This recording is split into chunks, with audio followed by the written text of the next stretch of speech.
r/AskReddit. Divers and people who spend a lot of time underwater. What's the creepiest, most unexplainable thing you've seen while in the depths? I dropped my goggles and was trying to reach down in the river and grab it, but I pulled out a sheep's skull by its sockets. Wasn't as creepy in hindsight, but 10-year-old me was scared.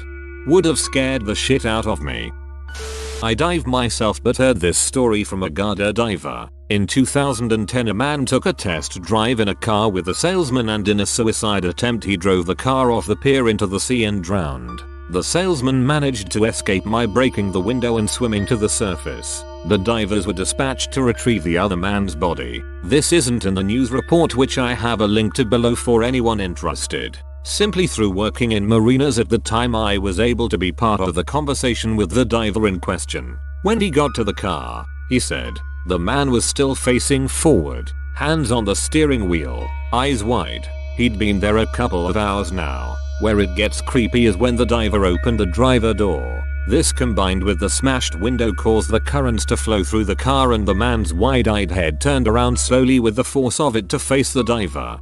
Why do I read this stuff right before bed? You can dive in man-made lakes and check out what's left of old flooded homes and communities. It's pretty dark and spooky down there no matter what, especially when you think of all the big fish swimming around that are barely silhouettes until they're close. My buddy likes to dive in lakes. He said the creepiest thing, by far, is finding cemeteries 100 featuring and beneath the water in the dark, eerie quiet. There's a lake around Branson, MO that has something like that. Always wanted to try that until this thread. Someone just dove to the bottom of our lake to check a drain, and now he won't go back under cause he said he saw fish that could swallow him whole. LOL. 20+ feet long, he said. I'm a commercial diver and was once on a job cleaning a potable water reservoir. I'd been in other reservoirs before, but this was by far the biggest, at 40x 80 meters. To get in you had to open a hatch in the ground.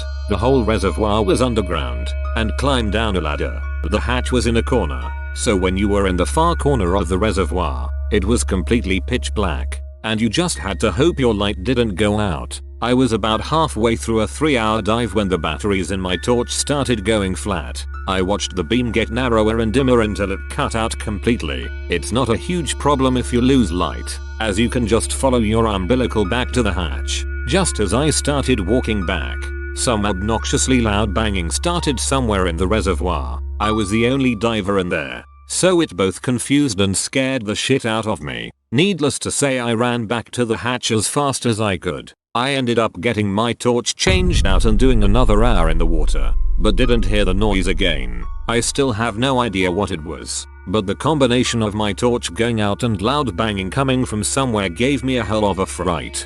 Oh, his light is going out. I better bang on the ladder so he knows where it is. You went back in? Yeah, that's gonna be a no from me, dog. Surprised face with raised eyebrows. When you say run walk, is that diver slang for swim? Nope, I had about 50 kilograms of kit on and no fins, so I just walked along the bottom. It's a bit like being on the moon. Are you sure commercial diving is the best job for you? It seems like it'd be hard to swim with such massive balls. When I was a kid swimming in the lake at summer camp, I dove underwater and I swear I saw someone in scuba gear hiding underneath the dock watching us. I told the lifeguard, but he wasn't able to find anyone.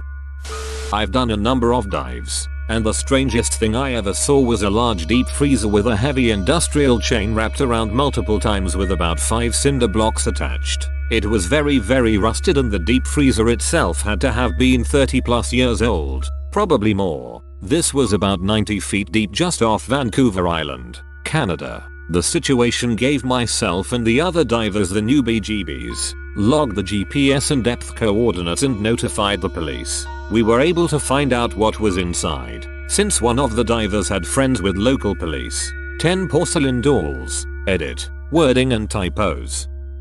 I had a dive master that told me once he was diving somewhere and found a full skeleton wearing diving gear with the air on the tank turned off pretty deep down. If I remember correctly, they said they reported it to the police and it was found out the man's wife turned off his air while they were on a dive to murder him.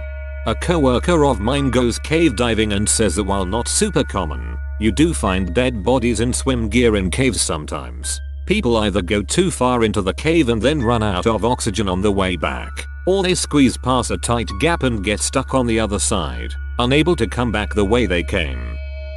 I once went diving in Port Elizabeth, South Africa, where it is quite popular to see sharks. We begin diving and we are quite far from the shore. There's a cool looking structure under us. We swim towards it to get a closer look and I just start getting this cold feeling running through my body. And that's when a shark appeared and I physically shat myself from fear.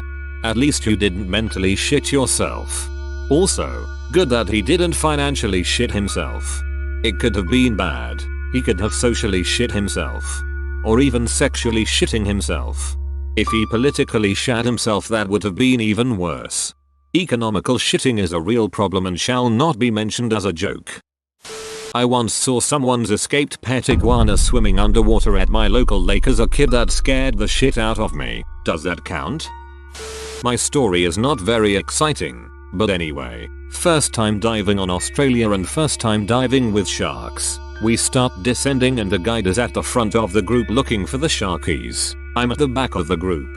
Suddenly I turn my head left and there's this 6-foot MF about a foot or two from my face. He just swam peacefully past the group. It was a bit creepy but lots of fun. This isn't my story but my dad's. So when he was in grad school he did some field studies classes, some of which involved diving in Monterey Bay. One day he was diving counting something off of the Santa Cruz Pier and he finds a shopping cart with bricks and cinder blocks and a chain attached to the handle. He naturally followed the chain and found a bare foot wrapped in the chain. He assumes something probably ate the rest of the body and apparently his friends had seen similar things too. Also not mine but my dad's friend. He says he was on a shelf counting mussels when he felt something tap his tank and he looked around and didn't see anything. He figured it was a seal cause they like to play. When he was nudged again he saw it was a great white. He says he thought to himself, if it gets me, I can't outswim it. Now I don't know if he was actually that chill, I sure wouldn't be, but that's how he tells it.